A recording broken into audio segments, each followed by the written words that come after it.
प्यारे बच्चों, आज हम सूर्यकांत त्रिपाठी निराला द्वारा रचित कविता उत्साह का केसरलाज करेंगे। इस कविता में उन्होंने बादलों का आह्वान किया। आह्वान होता पुकारना।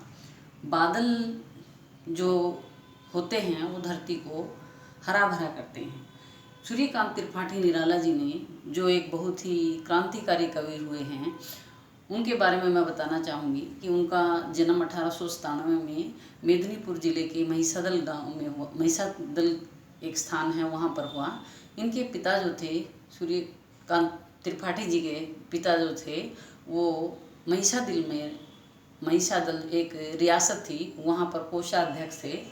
मात्र 3 वर्ष की आयु में ही इनकी माता का देहांत हो गया था और इन्होंने अपनी जो पढ़ाई थी वो अनेक भाषाओं में की और घर पर ही की। 8वीं के बाद इन्होंने अपनी जो शिक्षा थी वो घर पर ग्रहण की।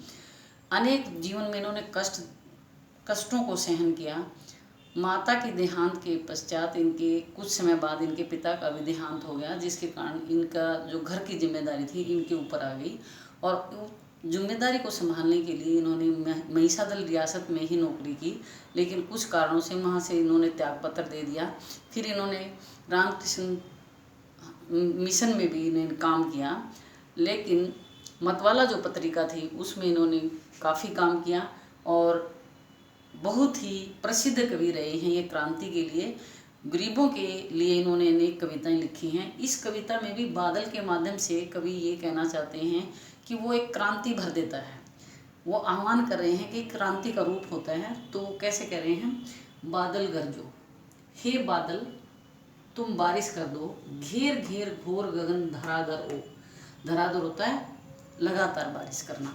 बहुत तेज़ बारिश आती है तो एक बूंद के ऊपर दूसरी, दूसरी के ऊपर तीसरी, मतलब हमें समझ ही नहीं आता, पानी गिरता हुआ ही नज़र आता है। तो कवि कह रहे हैं कि सारे आसमान को घेर लो और धराधर बारिश कर दो। ललित होता सुंदर, ललित ललित काले घुंघराले बाल कल्पना के से भाले।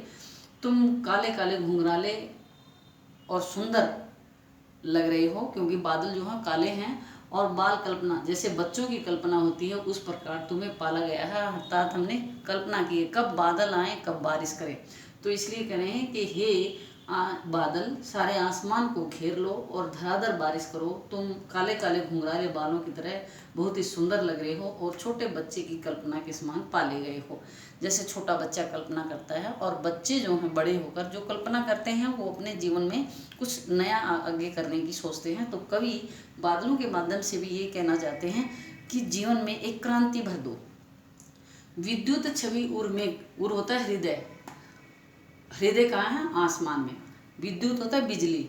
तुम्हारे हृदय के अंदर यानी बादलों के बीच में बिजली की चमक भरी हुई है। कवि नव जीवन वाले, और कवि कहते हैं कि नए जीवन की प्रेरणा देने वाले हो तुम, क्योंकि नया जीवन कैसे होगा? बारिश होगी धरती पर, धरती पर बारिश होगी तो खुशहाली होगी, खुशहाली होगी तो नया जीवन आएगा। इसलिए कवि कहते हैं तुम नया जीवन देने वाले हो और तुम्हारे हृदय के अंदर बिजली की चमक छिपी हुई है। वज्र छिपा नूतन, और नया वज्र होता है एक बहुत ही कठोर पत्थर। तुम्हारे अंदर क्रांति का एक नया जोश भरा हुआ है। कविता फिर भर दो, मेरे अंदर भी एक नया जोश भर दो कविता लिखने के लिए, अर्थात मैं भी एक क्रांति की कविता लिखूं, लोगों के अंदर जोश भरने की कविता लिखूं। हे बादल गरजो, हे बादल तुम गरजो। मैं यहाँ तक दोबारा फिर करती हूँ। हे बादल तुम बरसो, गरजो और घोर घोर इस सारे आसमान को घेर कर धराधर बरसो।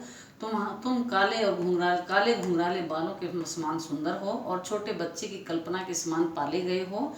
जैसे छोटा बच्चा कल्पना करता है, सपने देखता है, उसी प्रकार बादलों के हम कल्पना करते हैं कि वो सारे आसमान में घिर जाएं और बारिश करें। तुम्हारे हृदय के अंदर बिजली की चमक छिपी हुई है और तुम इस कवि को और दो लोगों को नए जीवन की प्रेरणा देने की शक्ति भर दो। तुम्हारे अंदर क्रांति छिपी हुई है और मुझे मेरे अंदर भी नई कविता लिखने की जोश भर दो, फिर से भर दो, अर्थात मुझे एक नई प्रेरणा दे दो। हे बादल गरजो, हे बादल तुम बरसो, गरजो और बरसो ताकि धरती को खुशहाल कर दो। आगे क्या कहते हैं कवि? विकल विकल उन्मन थे उन्मन। विकल होता है बेचैन या व्याकुल, उन्मन होता है उदास। विश्व के निदाग के सकल जन, सकल होता है सारे, जन होता है लोग, निदाग होता है गर्मी, उमस। तो कवि कह रहे हैं कि सारे संसार के लोग गर्मी और उमस के कारण बेचैन और उदास थे। विकल विकल बेचैन उन्मन उन्मन उदास थे। किसके कारण? सकल जन, सारे संसार के लोग गर्मी और उमस के कारण बेचैन थे। आए अज्ञात दिशा से अनंत के घन। अनंत होता है जिसकी कोई सीमा नहीं होती, बिना अंत के। आसमान की कोई सीमा नहीं है, हम जहाँ तक देखते हैं आगे ही बढ़ता जाता है। तो घन होता है बादल। तुम कौन? अज्ञात होता है अनजान दिशा से, क्योंकि आसमान की कोई कहाँ से आ गए बादल। तो कवि कह रहे हैं कि तुम एक अनजान दिशा से इस अंतहीन आसमान में, पूरे आसमान में छा गए हो। तप्त धरा जल से फिर भर दो। तप्त धरा जल से फिर, इस तपती हुई, गर्मी से तपती हुई धरती को फिर से जल से परिपूर्ण कर दो, अर्थात सभी और पानी की कमी को पूरा कर दो, शीतल कर दो, इस धरती को ठंडा कर दो। हे बादल गरजो, हे बादल तुम गरजो और बरसो, ताकि इस धरती की जो गर्मी और प्यास है वो बुझ जाए, और जो लोग इस गर्मी के कारण व्याकुल हैं उनकी प्यास भी क्या है, खत्म हो जाए। यहाँ से मैं फिर करती हूँ।